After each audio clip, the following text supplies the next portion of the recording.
Okay. Hello YouTube. I am creating a video for the first time in a long time. My camera sucked. I don't know if you guys can hear all that background noise, the clicking, and so I got a new computer and I finally, after maybe it's been like 2 weeks, figured out how to use this webcam. I'm pretty excited about it and looking all over the place because it's just easier that way. So I'm doing a video from the couch, my new couch in my new place that I love. And I've been here for about 2 or 3 months now, so still new, but I've been here for a while. So updates. I came out to my parents. I think that was my last video. Came out to my parents.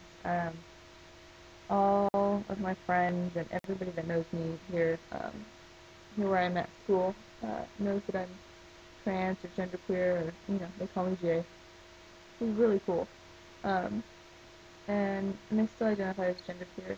I still feel like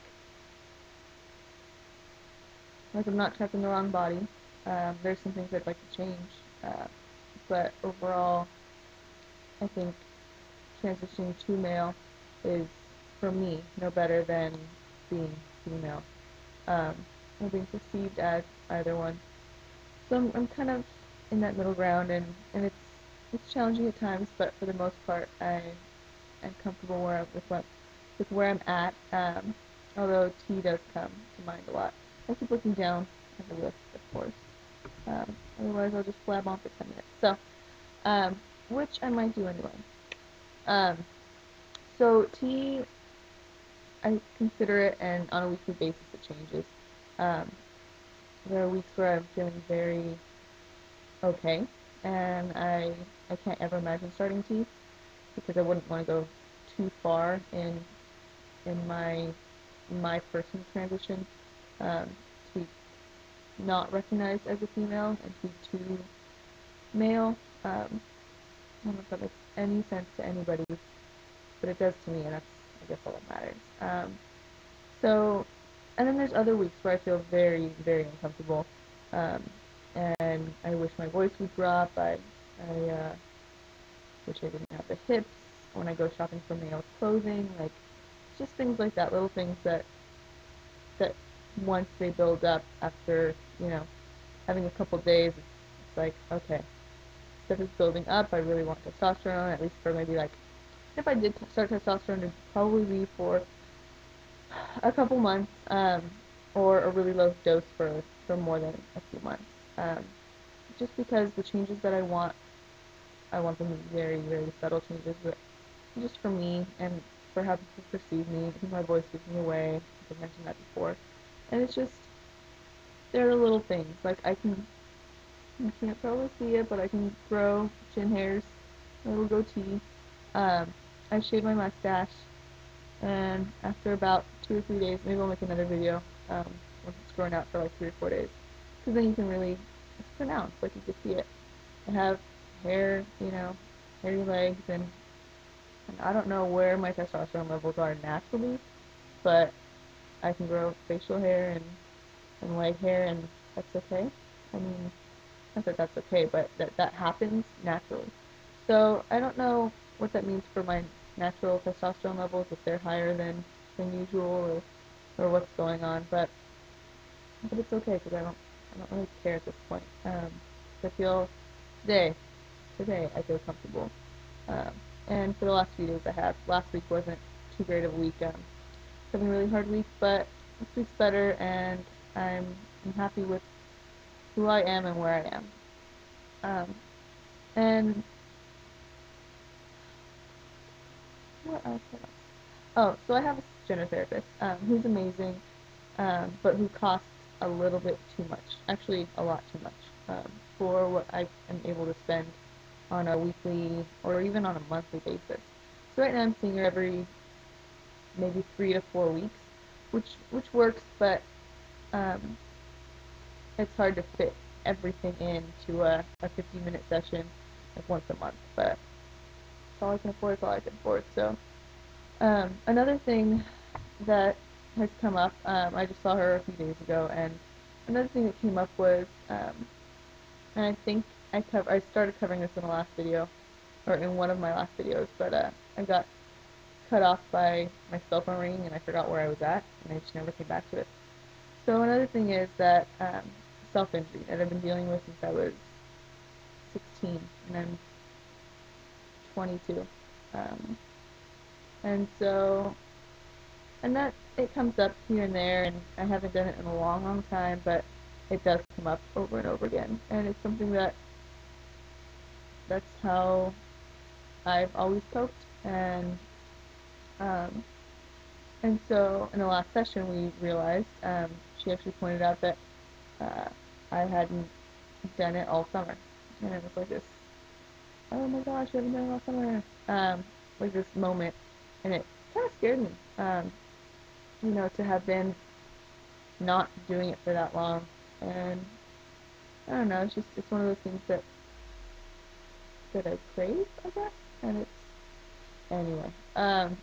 So it's just, I've been dealing with that, and I haven't in a long, long time.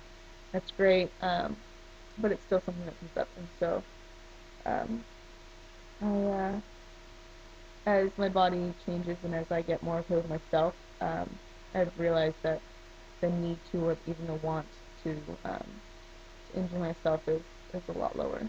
And just my anxiety is lower, so it makes sense. And another thing that I've been working a lot on is I'm actually a psychology student. I'm a fifth-year undergrad student looking to go to grad school. And so the last project that we have, huge senior research project, that doesn't actually have to be research, but mine is. So I'm designing a study from, the very beginning, lit reviews and designing the whole study to actually conducting it, and writing a full research report, and maybe if I do well enough, trying to get it published. So I've been working a lot on that, and I'm actually really excited about it because my research is based on trans issues. I'm focusing right now on this particular one on trans resources across the country. So what I'm looking at is to see how people's overall well-being, stress, depression, anxiety levels correlate to the kind of resources that are available or that they perceive to be available in their town, city, state, if they found anything online. So trying to correlate that and seeing how it changes from big cities to small cities, from red states to blue states, and what they found online, and how that has helped in their transition process, or if they haven't found anything, how that has hindered the process. So just trying to, it's my first study ever, and I've worked with other professors on plenty of research. This is the first one that's actually mine, that I actually get to work on as just myself, and it's all my ideas, and I'm working with a really great advisor and mentor who's phenomenal. But it's just exciting, and so that's what I've been working on. It's been taking up so much of my time. I don't start school for another week, not until the 22nd. So I'm trying to get as much done as I can before school starts, so that I'm kind of ahead of the game. But things have been great, and that research is really fun because I get to research, kind of myself in the process, which is always nice. So that's about it. One last thing that I'm actually kind of anxious about, kind of worried about, but really excited about, is that I get to speak on campus to all of my professors.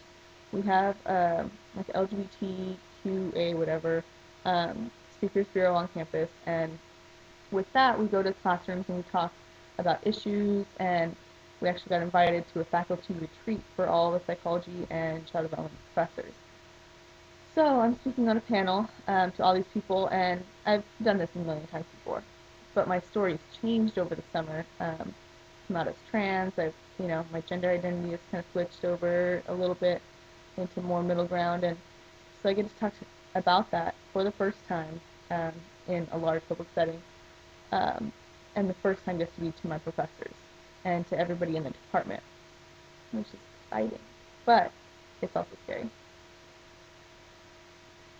So I think that's it, because I can't go any further.